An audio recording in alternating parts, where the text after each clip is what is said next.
रखे शान शाही समर में सिपाही, पाकर चुनौती बजाते डंका, लगा जान बाजी भगा करके बैरी, विजय ताज बांधे कहाते रणबंका, दानी अनेको हुए इस धरा पे, कर्णवीर दानी हुए जग में आलम, हुए न्यायदानी मुगल काल में, मुर्शिद कुली खान बाबू थे निराला।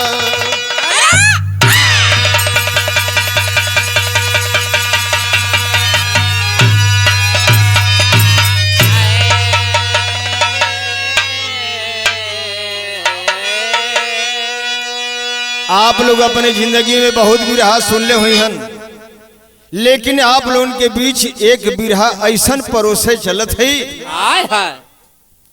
कि आप लोगों के एक नई सीख मिली, एक दिशा मिली। एक लाइन गजल का लाइन बा मास्टर, कौनी गीत बा?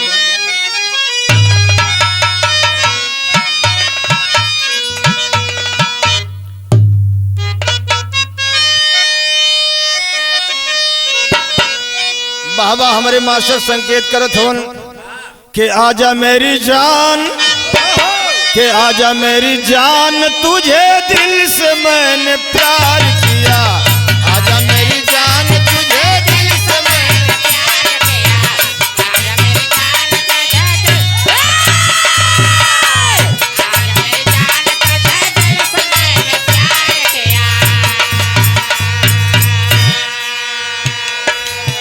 आजा मेरी जान, तुझे दिल से मैंने प्यार किया,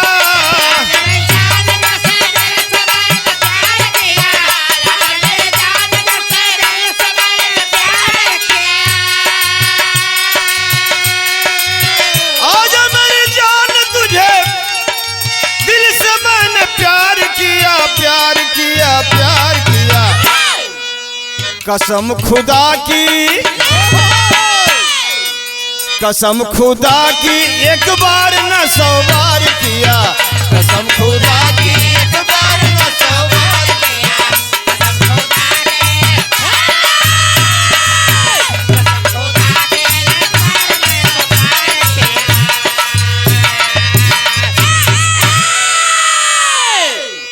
लेकिन बड़ी ऊंची बात कवि बिरहा के अंदर लिखलन, का लिखलन? इसका मैं शान से, इसका मैं शान से सानी ने जलाया सम्मा, इसका मैं शान से सानी ने जलाया सम्मा,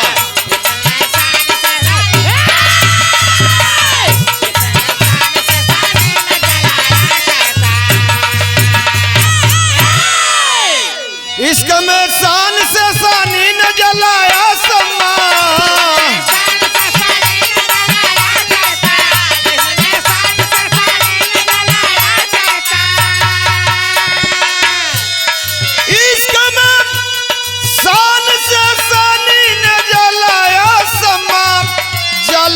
सम्मा जलाया सम्मा,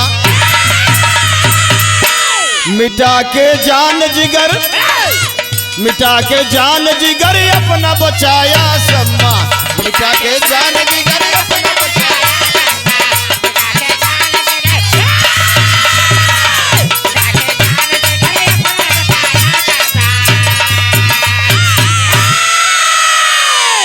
ऐसा ऐसा दुनिया ये धरती पर पड़ल होन कि अपने आप के मिटा दिलन, अपने मर्यादा के बचावे खातिर, अपने स्वाभिमान के बचावे खातिर अपने आप के कुर्बान कैलन। एक ऐसने महारथी का हम कहानी आप लोगों के बीच बतावे चलत है, आप लोग सुनिहन, एक समझे गौर से, तो एक नई सीख मिली, एक नया संदेश मिली। कैसन दुनिया कैसन जिंदगी होए के चाहिए। गाना का परिचय शायर से मास्टर।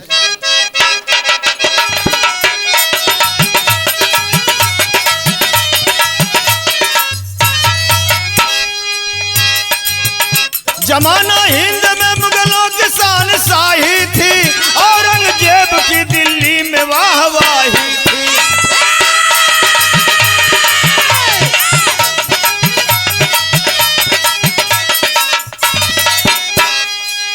नवाब मुर्शिद कुली खाए रहे मतवाला, मुर्शिदाबाद राजधानी थी जिसकी आला।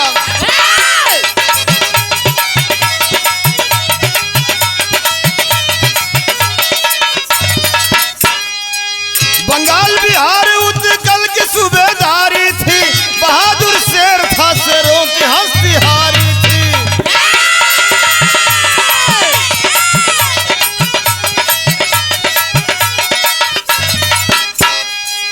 कठोर कर वसूलने में बड़ा निर्मल था, न्याय का पक्का दानी वो राज सरगम था।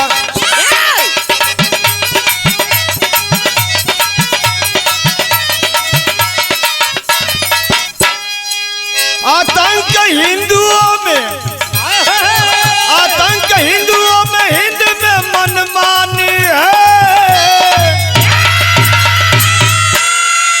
आतंक हिंदुओं में हिंद में मनमानी है, 1704 ईस्वी की एक कहानी है।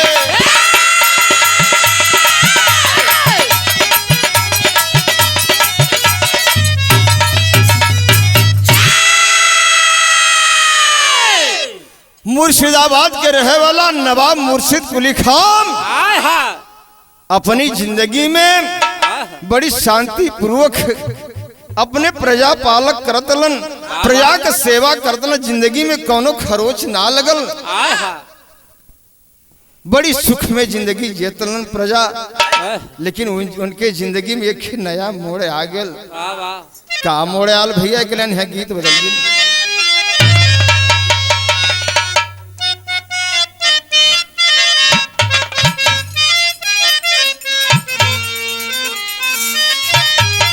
बाबा हमारे मास्टर बजावत हन ई गीत माई बहन लोग गावली शादी ब्याहे में।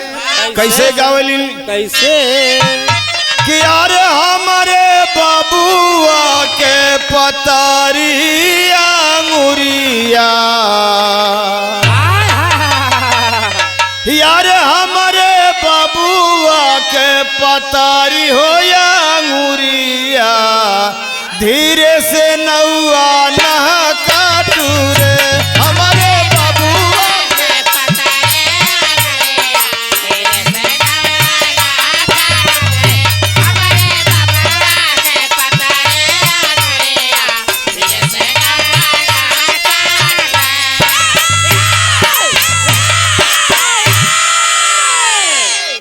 नवाब मुर्शिद कुली खां दरबार में बैठल हो, दरबार लगल हो, दरबारी बैठल हो।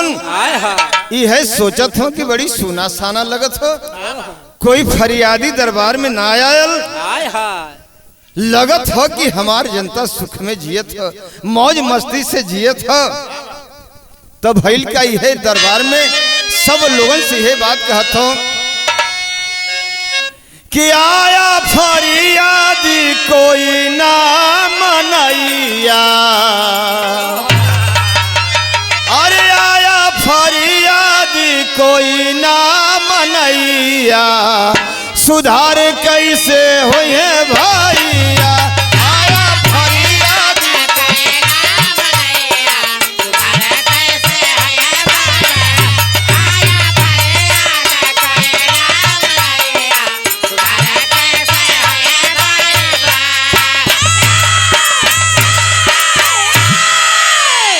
ये तने बतिया नवाब मुर्शिद कुली खां कहत हो तब से भइल का।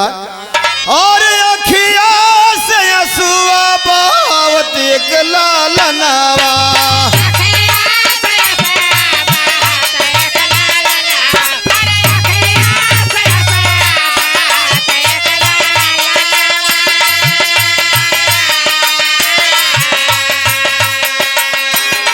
यार हाथ जोड़ी खड़ा भयल साह के सामने।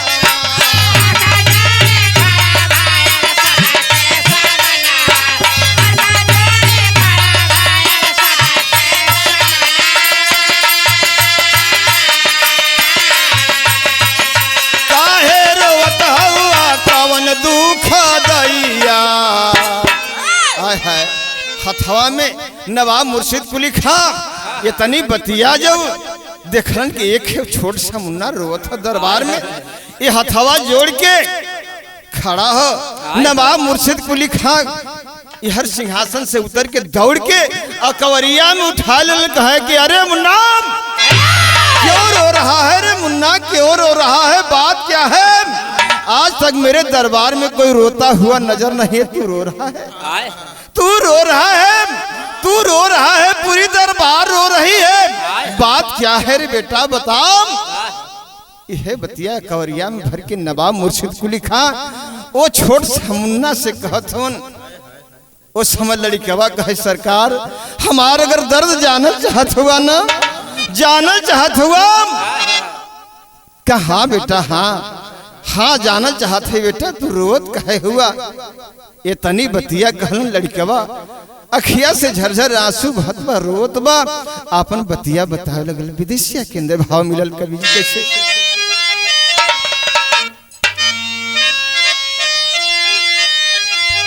आय हाय यह बतिया कहत हो कि बाबू मोरा मरी गईल और बीतल कुछ दिना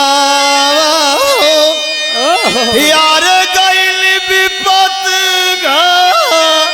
घराई मोर बाबूजी। हाय विधवा मतरिया की तोहारो ललनावा और जबरी से ले गईलन ठाई मोर बाबूजी। आय हाय ये तनी बतिया लड़कवा हाथ जोड़ ले अखिया से आंसू बहावत हो। यह बतिया कहत हो नवाब मुर्शिद कुली खां के सुन सुन कलेजा फटत हो। और का बतौलस हो कैले विरोधी चाचा लात जूता मार खैलन, कोई नहीं भैलन सहाय मोर बाबूजी।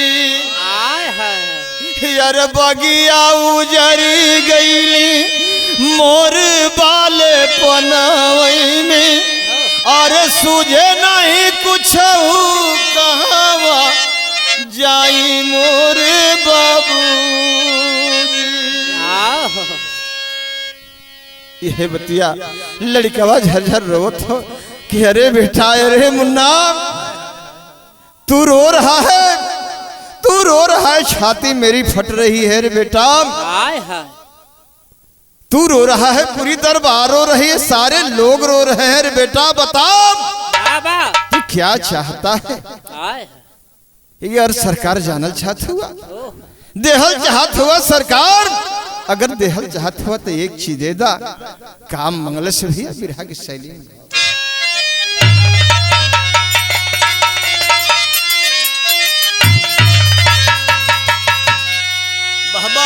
मंगलस का कि यार इंसाफ वाली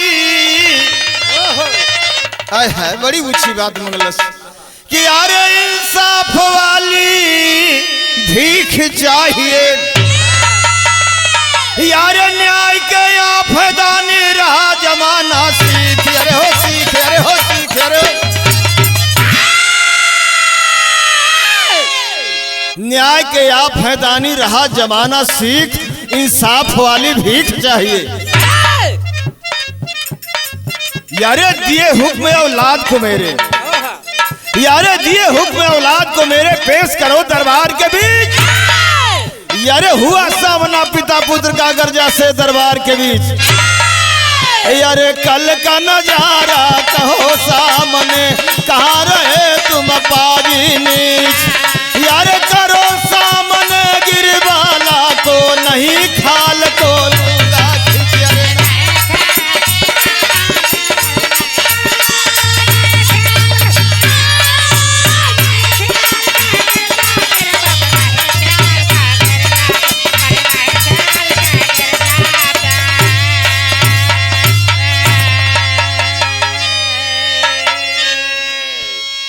इतनी बात नवाब मुर्शिद को लिखा है अपने नवाब शाहजादा से सवाल पर सवाल करत हूं कि अरे बेटा बताओ कल वो लड़की विधवा कहाँ है, कहाँ ले गया उसे, कहाँ छिपाया है उसे।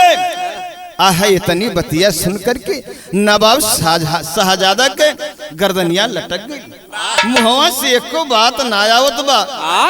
अपने आप के कोसे लगलन, जब अपने आप के कोसे लगलन बाबू तो एक लाइन गीत बदल गई मास्टर कौन।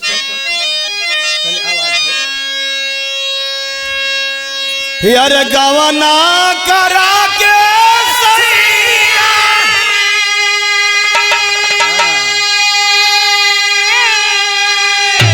यार बसल सारा में उठले दर्दिया रे हमारा, उठले दर्दिया रे हमारा, गातारे गा तारा में उठले दर्दिया रे हमारा, तरेगा तारा में उठले दर्दिया रे हमारा।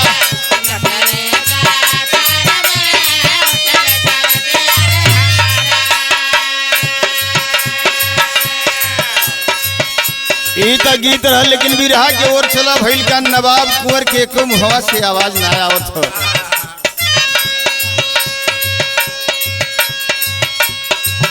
यावे नाही बतिया मुँह से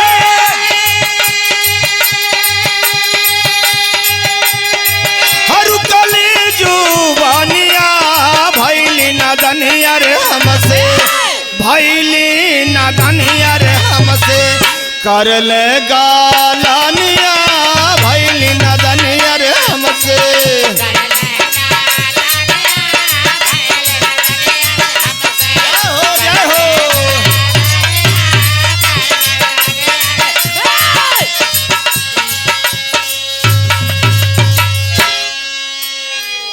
हरे तनी बात जब नवाब कुंवर अपने आप में सोचत हो आखिर यहाँ तक खबरिया चलाई, बड़ी भूल भइल, बड़ी गलती हो गई हमसे। तब अरे दुनहु से पूछले बोलाई,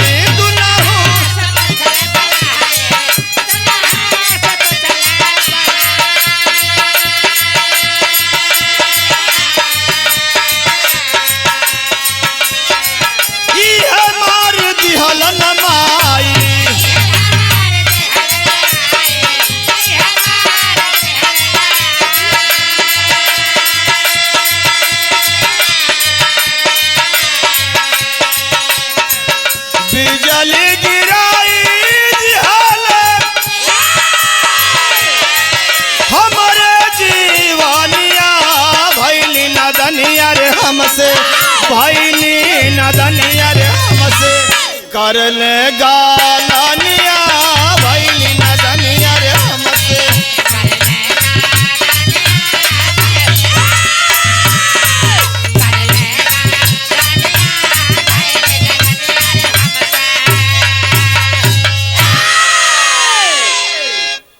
इतनी बात नवाब कुंवर सोचत हो मन ही मने, तब से नवाब मुर्शिद कुली खा कहलन कि हमार सजल सजावल बगिया रे बेटा तू तो उजाड़ देहले, बगिया में आगी लगा देहले रे बेटा।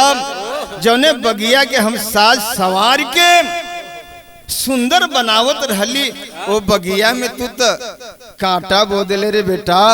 इतनी बतिया कहत हूँ तो भइल का के बारी रे उम्र में करवा लगवनवा, नस नस तोड़ देला राजा जी बदनवा।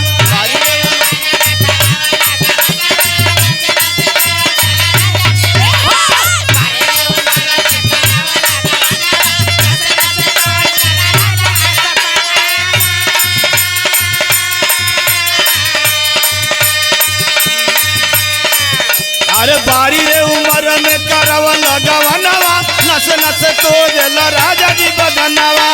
दियावा भर के देखा कैसन कैले बड़ा लिया, गलिया पोछाए राजा जी, हो गलिया पोछाए राजा जी, अले के हथवा में रुमलिया गलिया पोछाए राजा।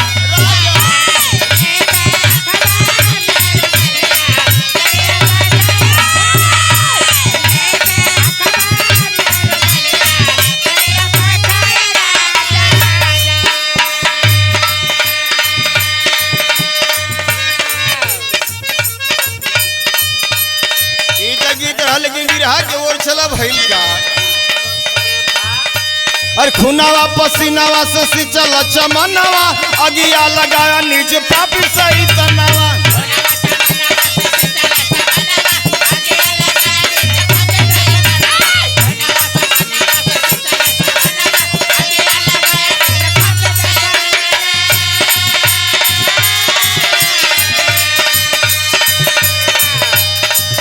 अरे खुनावा पसीनावा से सिंचल चमनवा अगिया लगाया नीचे पापी सही तनावा। मुहवा में करी खा हमारे पोता सही तनावा। सनवा माटी हो गई नैना हो सनवा माटी हो गई नैना। अरे बेटा तो रे करनवा सनवा माटी हो गई नैना।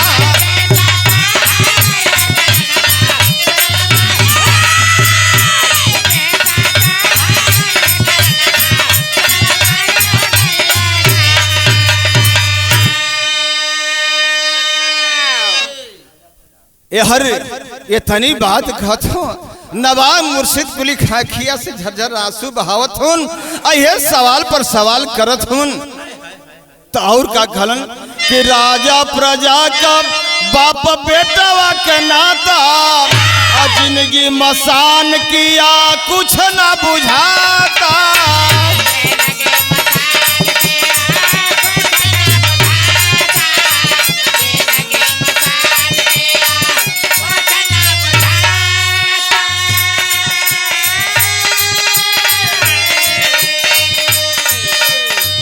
दुष्ट अभिमन्या कहे किया मनवा सनवा माटी हो गई लेना हो सनवा माटी हो गई लेना। अरे बेटावा तो अरे हो करनवा सनवा माटी हो गई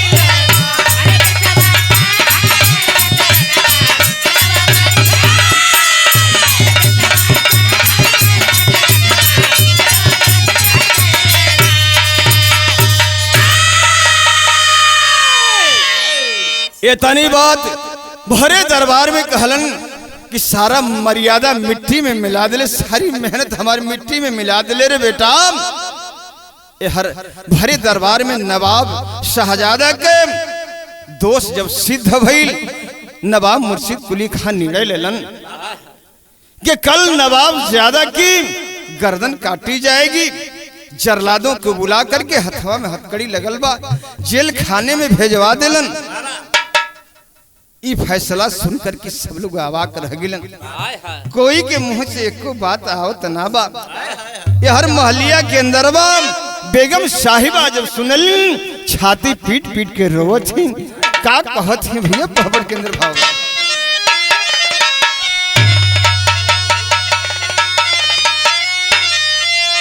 बाबा यारे फटे कलेजा सुन कर के ये लनवा बेगम रोवेली। कैसे देखब अखिया मर सुगनवा बेगम रोवेली।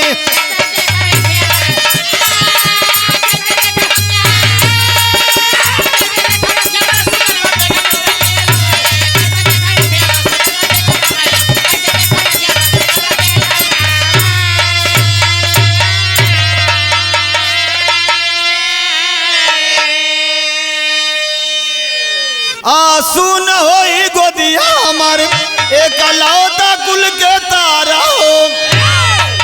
दया नया इली तोह के रजऊ लुटला मोर सहारा हो। यार सगरो प्रजा हमें तोहर ललनवा बेगम रोवेली। कैले असंतोष समझ सपनवा बेगम रोवेली।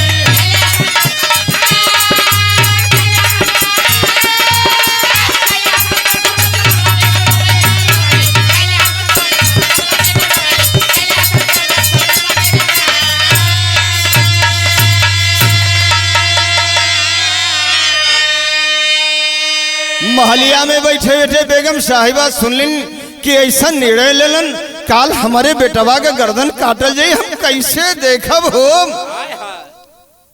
नवाब मुर्शिद कुली खां जाकर के महलिया के अंदरवा गेलन कहे बेगम साहिबा बेटवा हो तो सपूत हो कपूत बेटवा कोनो जरूरत ना हो।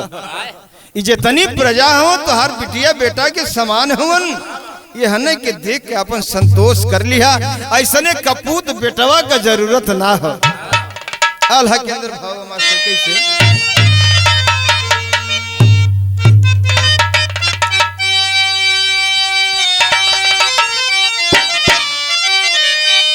बहबा बहबा, बड़ी अच्छी बात कि अरे पूता हो सपूत गोदी, अरे पूता हो सपूत गोदी या के उजर जई है बाबू।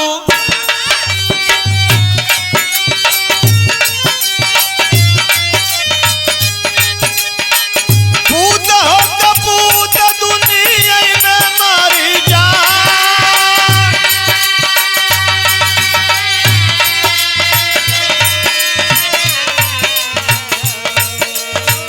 हुआ भोर भानु के हुआ भोर भानु के वो न जब भैलन बाबू।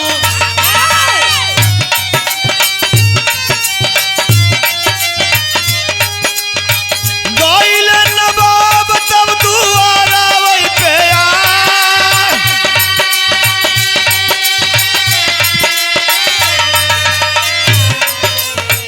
कैद खानवा से जरत, कैद खानवा से जरा लाद ले अइलन बाबू।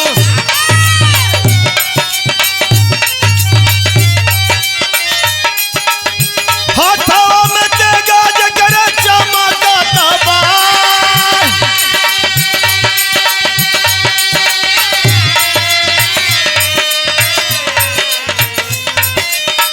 आरजू करेले कुंवर, आरजू करेले कुंवर राजा के समनवा भैया।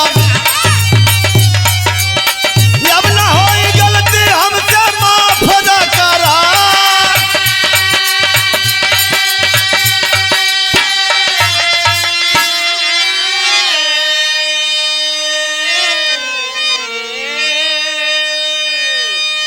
सवेरा भइल बा। नवाब मुर्शिद कुली खां दरवाजे पर अइलन और जरलादन के आदेश दिलन कि नवाब कुंवर के पकड़ करके हमारे हल्लाओ। यहर हाथे में हथकड़ी लगल बा, जरलाद बगल बगल खड़ा हुआ, हाथे में चमचम चमचम तेगा चमचमात हो बाबू। यहर नवाब कुंवर खड़ा हो के हाथ जोड़ के कहता हूँ कि बाबू हमके गुस्ताखी माफ कर द, अब हमसे जिंदगी में ऐसा भूल ना हुई बाबू, हमके माफ कर द। तबले भइल का सदर अल्लाह के भाव में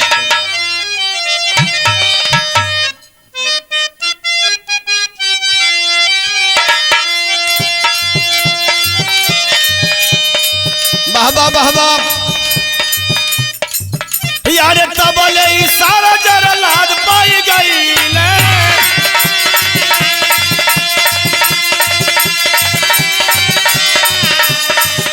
यार मारे तेगा मुड़िया गईल बड़ा लगाय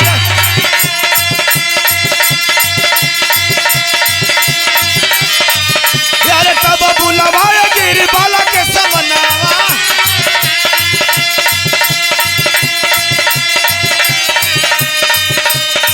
यार हमारा के माई देवू सजा हो सुना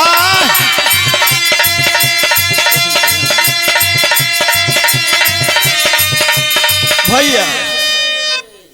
हर गिरवाला के जब बुलौलन कहे कि ए माई करने के फल ते अपने पापियों गद्दार कमीना पागल रे, लेकिन माई हमके जौन सजा सुनावे खुमाई सुना दा, जौन हमके उड़ेबू हमरे पर जौन हमके सजा सुनैबू उ सब स्वीकार रही माई। ये तनी बतिया गिरवाला कहन कि ना बाबू आप तो महान हुआ, महानों में महान हुआ, लेकिन हमारे सामने एक है बहुत बड़ी जटिल समस्या बा। अब हमके हिंदू समाज हमके ना अपनाई, हम हो कहीं जाकर के जहर खा के मर जा, दुनिया छोड़ दे। कहलन नवाब मुर्शिद कुली खां कहलन कि नाम आई नाम, नाम आई नाम, हम आजीवन तुहार सेवा बजाई, तुहार हुकुम बजाई माई, आजीवन जिंदगी भर तुहार सेवा करब, कोनो कमी ना होए दे। ये तनी बतिया कहलन तो भइल का अंतिम खड़ी लगी।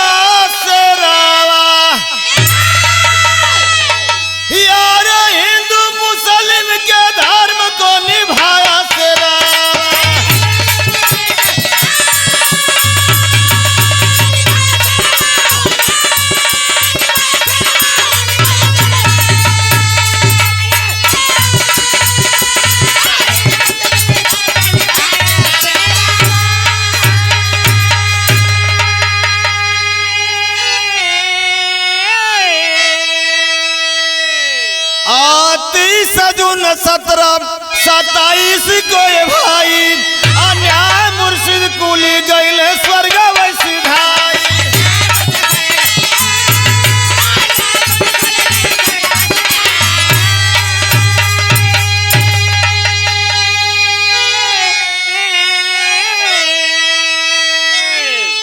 यार जिंदा पीर दुनिया में कहाया शेरावा, हिंदू मुस्लिम के धर्म को निभाया शेरावा। 30 जून 1727 को नवाब मुर्शिद कुली खान वो न्यायमूर्ति ये दुनिया के छोड़ के चल बसलन। आज ये जमाना ये धरती के लोग आज पीर के नाम से लोग जानलन के दुनिया में इज्जत धर्म सब कर समान हो, सही रास्ते पे चलने का इंसान हो।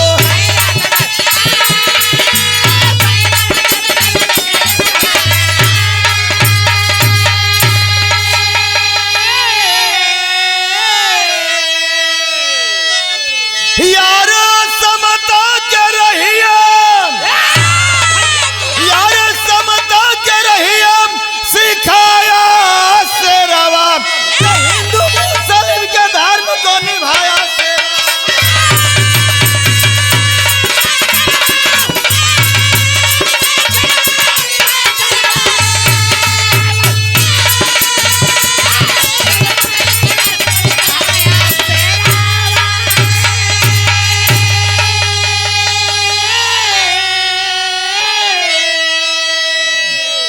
हमार भी रहा समाप्ति की ओर बा।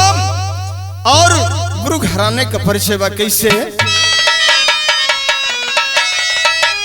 के गुरु बिहारी गुरुपतु जी सपना भइले भाई, कवि भुवनेश्वर रहो प्रेम से सबको गले लगाई।